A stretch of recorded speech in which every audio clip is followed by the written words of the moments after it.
people who work at a company called ProQuest define censorship as a restriction by a government, special interest groups, or individuals of what people may hear, speak, write, read, or view.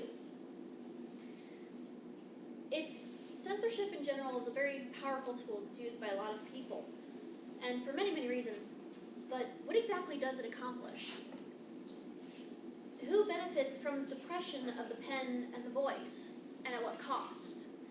This is something that a lot of people have had to think about over the years, and as such there are many opinions, but I'm not going to be going over that today. I'm going to be more talking about what censorship is. As one IUPUI fiction writing major stated, censorship is intended to protect. What it does is restrict and twist the words of those censored so their true message is distorted and polluted to suit whatever agenda they are being used to serve. Which, if you stop and think about it, isn't necessarily a bad thing, because a person's agenda is as subjective as the person who's doing it. So what I'm going to talk about today is the history of censoring, the sorts of people who generally engage in censoring, and how censorship still affects us today.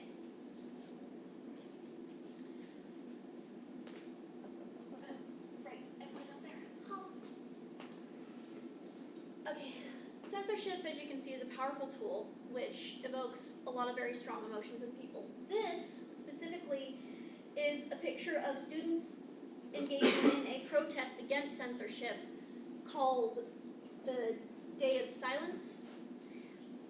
They're protesting against stuff. It's basically students, LGBT groups. The being silent is basically, I actually don't understand it, but it's what they do. The reason that they're doing this in school is because school is actually a place where a lot of censorship that we see in modern society comes from. The most prolific advocates for censorship are parents, political leaders, and educational authorities. In fact, parents are so prolific with censorship, especially these days, that the American Library Association, in the reports that they do every year, has reported that an astounding 51% of challenges to books and printed media were made by parents on behalf of their children in the last 10 years, which is particularly significant if you compare it to the runner-ups, which were patrons and administrators, which only got up to 10% and 8% respectively. So if you stop and think about the gap there, that's a fairly significant difference between parents and other people who are likely to do censorship these days. As far as political leaders are concerned, it mostly has to do with the entirety of a government these days rather than individuals. For instance, in China, it is illegal to do any sort of protestation or public speaking on behalf of Tibet, trying to say that you would rather they be a free country. I actually have a couple of friends who are sisters, and they have a contest between each other to see who can go to China first and get arrested for saying that Tibet should be free. A little strange, but they associate with me, so what can you expect? In recent years, educational authorities in this country have been more vocal in terms of censorship. As I'm sure most of you have heard, there have been debates between various educational boards and authorities and whatnot as to what we should be putting in schools, particularly as far as whether religious or secular teachings should be included or excluded from various subjects.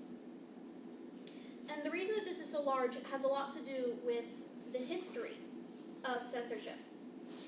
The first censorship laws were in China, well, the first that we have recorded, were in China and were introduced at around 300 current era, which is the new way of saying AD.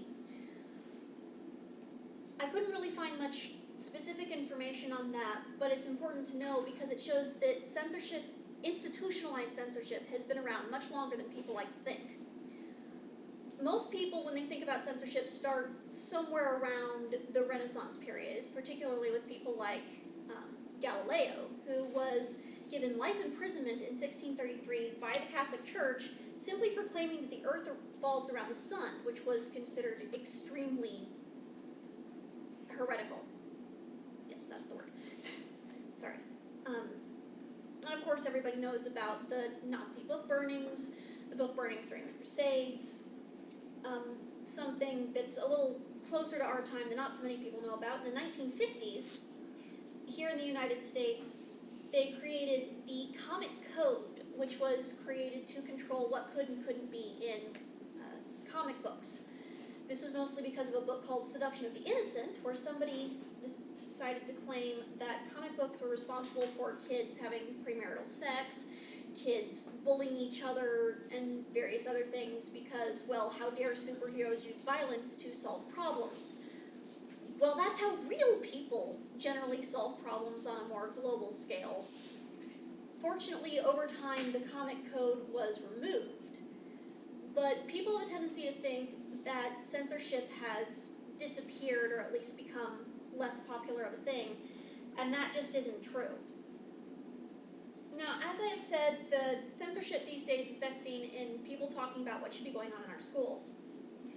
And a lot of the problem with this is recently we're seeing people wanting to revise how we present the way that we teach history, which is an extremely delicate situation because how we teach history gives us a perspective on the world around us and how we should handle the future.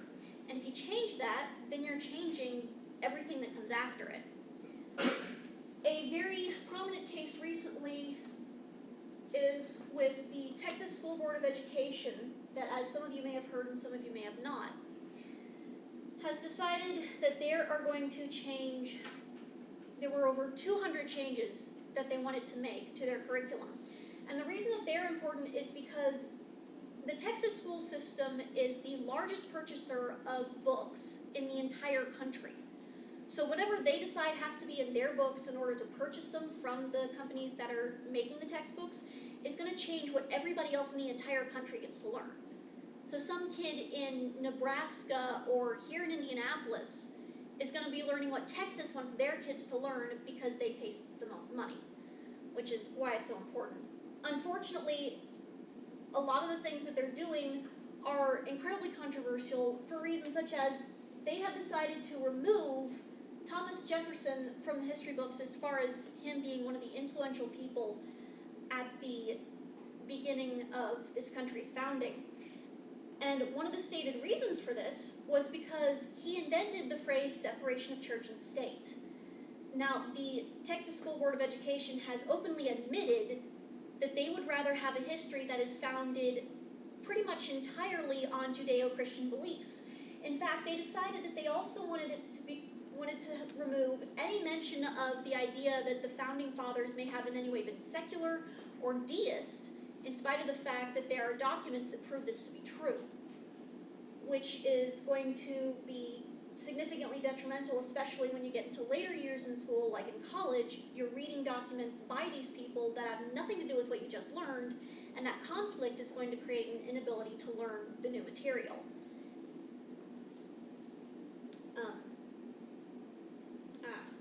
What was it? Right. They are also doing things like removing any mention of the Ku Klux Klan operating in Texas, which is another thing that's being considered controversial for obvious reasons. But things like this are not entirely uncommon. In certain countries overseas, for instance, in Japan, some of the stuff that they did in their own country during World War II, they are still in complete denial of as far as their history books are concerned. They haven't changed to admit the things that have happened, and it looks like we're starting to go along the same way. And it's really not necessarily a good thing. But it's what is done. Censorship is a very ancient practice, like I said, that has not disappeared, even though a lot of people would love to think that it has. It's a very powerful tool that can do a lot of things, and whether or not it's doing good things is a subject of much debate. But whether it's good or whether it's bad, a popular view on censorship can be best summed up by a quote from what is considered to be the exemplary book on the subject, which is Fahrenheit 451. Colored people don't like Little Black Sambo. Burn it. White people don't feel good about Uncle Tom's Cabin. Burn it. Someone's written a book on tobacco and cancer of the lungs. The cigarette people are weeping. Burn the book. Serenity, Montag. Peace, Montag. Take your fight outside. Better yet, into the incinerator. Burn them all, burn everything, for fire is bright and fire is clean.